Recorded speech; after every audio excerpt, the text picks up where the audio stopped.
ये आकाशवाणी रायपुर है। प्रादेशिक समाचार बुलेटिन के साथ मैं गोपा सान्याल।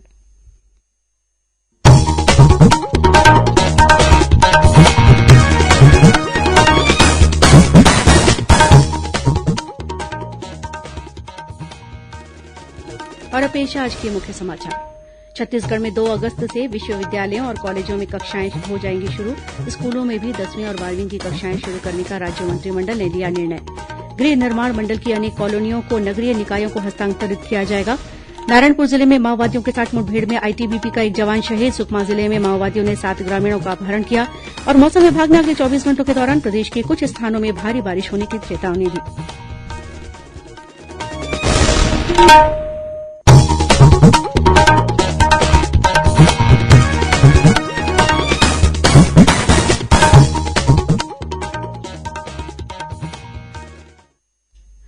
श्रोताओं, 18 वर्ष से अधिक आयु वर्ग के लिए सरकारी केन्द्रों पर निःशुल्क राष्ट्रव्यापी कोविड टीकाकरण अभियान जारी है।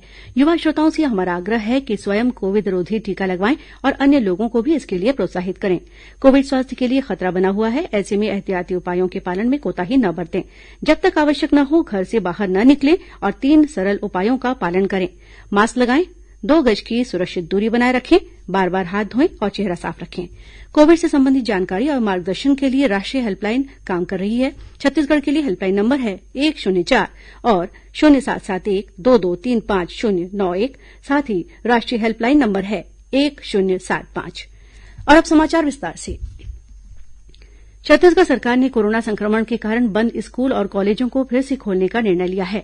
आज हुई राज्य मंत्रिमंडल की बैठक में तय किया गया कि स्कूलों में 10वीं और 12वीं की कक्षाएं आगामी 2 अगस्त से शुरू हो जाएंगी। कक्षाओं का संचालन विद्यार्थियों की 50% उपस्थिति के साथ किया जाएगा। शहरी क्षेत्रों में स्कूलों के संचालन का निर्णय स्थानीय पार्षद और पालकों की सहमति से, वहीं ग्रामीण क्षेत्रों में ग्राम पंचायतें पालकों से परामर्श के बाद स्कूलों के संचालन का निर्णय लेगी।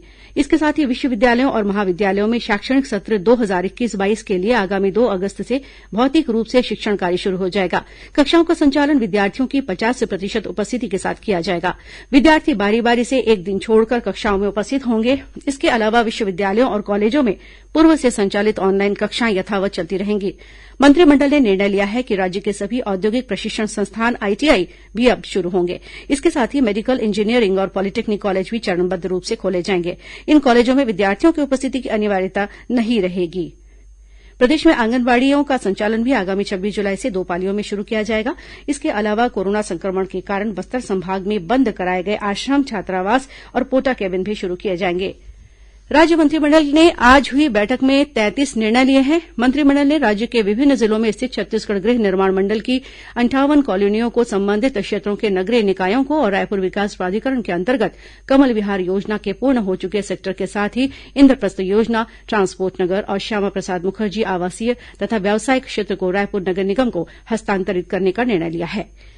मंत्रिमंडल ने नवा रायपुर में विश्व स्तरीय शिक्षण संस्थान की स्थापना के लिए 20 एकड़ भूमि स्कूल शिक्षा विभाग को निःशुल्क आवंटित करने का भी निर्णय लिया। छत्तीसगढ़ राज्य कृषक कल्याण परिषद में सदस्यों की संख्या 10 से बढ़ाकर 21 की जाएगी। मंत्रिमंडल ने मछली पालन को कृषि के समान विद्युत दर, सिंचाई दर और संस्थागत ऋण उपलब्ध कराने के विभागीय प्रस्ताव का भी अनुमोदन किया।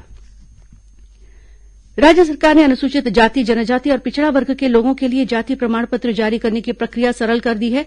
इसके अनुसार जिनके पास जाति को प्रमाणित करने के लिए किसी तरह का दस्तावेज उपलब्ध नहीं है, ऐसी स्थिति में ग्राम सभा द्वारा आवेदक की जाति के संबंध में पारित संकल्प को मान्य करते हुए जाति प्रमाण पत्र जारी किया जाएगा। इसी तरह नगर पंचायत और नगर पालिका परिषद की सामान्य सभा द्वारा की गई उद्घोषणा के बाद सक्षम प्राधिकारी जाति प्रमाण पत्र जारी कर सकेंगे। नारायणपुर जिले में आज माओवादियों के साथ हुई मुठभेड़ में भारत तिब्बत सीमा पुलिस आईटीबीपी का एक जवान शहीद हो गया। शहीद जवान आईटीबीपी की 45वीं बटालियन में था और वह राजस्थान के करौली गांव का रहने वाला था। इस मुठभेड़ में एक अन्य जवान भी घायल हुआ है। मिली जानकारी के अनुसार आईटीबीपी के जवान नारायणपुर विधायक चंदन कश्यप के ओरछा दौरे के लिए रोड ओपनिंग कार्य में तैनात थे। इसी दौरान छोटे डोंगर थाना क्षेत्र के अमदई घाटी में डोंगर हिल्स के पास माओवादियों ने जवानों पर हमला कर दिया। जवानों ने भी जवाबी फायरिंग की। घटना में घायल जवान को अस्पताल में भर्ती कराया गया है, जहां उसकी हालत खतरे से बाहर बताई जाती है। इस बीच शहीद जवान शिव कुमार मीणा के पार्थिव शरीर को आज नारायणपुर के रक्षित केन्द्र में सलामी दी गई। इस मौके पर विधायक श्री कश्यप के अलावा बस्तर आईजी सुंदरराज पी और कांकेर के डीआईजी बालाजी राव के साथ ही पुलिस तथा प्रशासन के अन्य वरिष्ठ अधिकारी मौजूद थे। उधर सुकमा जिले में माओवादियों ने 7 ग्रामीणों का अपहरण कर लिया है। जिले के पुलिस अधीक्षक ने इस मामले की पुष्टि की है। मिली जानकारी के मुताबिक जगरगुंडा गांव के 14 ग्रामीण बीते 18 जुलाई को माओवादियों से चर्चा के लिए गए हुए थे। इनमें से 7 ग्रामीणों को माओवादियों ने बंधक बना लिया। बताया जाता है कि गांव से और 13 लोग आज माओवादियों से चर्चा के लिए गए हुए थे। इस बीच सर्व आदिवासी समाज ने माओवादियों से ग्रामीणों को रिहा करने की मांग की है। अंतिम समाचार लिखे जाने तक कोई भी ग्रामीण गांव नहीं लौटा था। वहीं सुरक्षा बलों द्वारा इलाके में सर्चिंग कर ग्रामीणों की तलाश की जा रही है।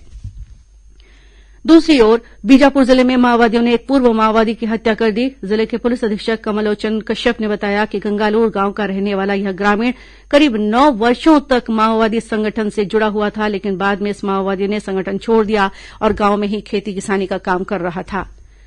प्रादेशिक समाचार आप आकाशवाणी रायपुर से सुन रहे हैं। छत्तीसगढ़ में है थाना, गांव गांव पानी है पहुंचाना। छत्तीसगढ़ सरकार की अगुवाई में जल जीवन मिशन 2023 तक ले 39 लाख ग्रामीण परिवार मन के दुआर तक नल कनेक्शन ले पानी पहुंचाए की योजना शुरू करे है, जेमा 55 लीटर प्रति व्यक्ति प्रतिदिन के हिसाब ले सबो मनखे मन ला पानी उपलब्ध कराए जाही। अब हर जन ला मिलही जल, हर घर पानी, छत्तीसगढ़ में ठानी पहुंचाबो पानी कुरिया कुरिया मुहाटी मुहाटी। अधिक जानकारी बर ग्राम जल एवं स्वच्छता समिति में संपर्क करो। जल जीवन मिशन द्वारा जनहित में जारी। और अब आगे बढ़ते हैं बाकी के समाचारों की ओर। प्रदेश में कोरोना टीकाकरण का कार्य जोर शोर से जारी है। राज्य में कोरोना से बचाव के लिए अब तक 1,13,42,000 से अधिक टीके लगाए जा चुके हैं। इस बीच बलौदाबाजार अस्पताल में पदस्थ कोविड वार्ड के प्रभारी डॉक्टर शैलेन्द्र साहू का कोरोना से निधन हो गया। आज उनके अंतिम संस्कार में जिले के कलेक्टर सहित अन्य वरिष्ठ अधिकारी शामिल हुए। डॉक्टर साहू के निधन पर भाजपा के प्रदेश उपाध्यक्ष और विधायक शिवरतन शर्मा ने दुख व्यक्त किया है। दूसरी ओर कोरोना संक्रमण की स्थिति में सुधार होने के बाद दुर्ग जिले में कारोबार पर लगे प्रतिबंध को हटा दिया गया है। जिला कलेक्टर डॉक्टर सर्वेश्वर नरेन्द्र भूरे ने एक आदेश जारी कर कारोबार के लिए तय सीमा खत्म कर दी गई है। वहीं सिनेमा हॉल, थिएटर और सामूहिक स्थल प्रचलित समय में 50% क्षमता के साथ खोले जा सकेंगे। छत्तीसगढ़ सहित देशभर में आज बहुड़ा यात्रा कोविड प्रतिबंधों के बीच आयोजित की जा रही है। यह यात्रा भगवान जगन्नाथ, भाई बलभद्र और बहन सुभद्रा के गुंडीचा मंदिर के संक्षिप्त प्रवास के बाद वापस जगन्नाथ मंदिर लौटने का प्रतीक है। दुर्ग जिले के सेक्टर 4 स्थित जगन्नाथ मंदिर में भी आज कोविड दिशा निर्देशों का पालन करते हुए बहुड़ा यात्रा निकाली गई। इस मौके पर छेरा पहरा की रस्म भी संपन्न हुई।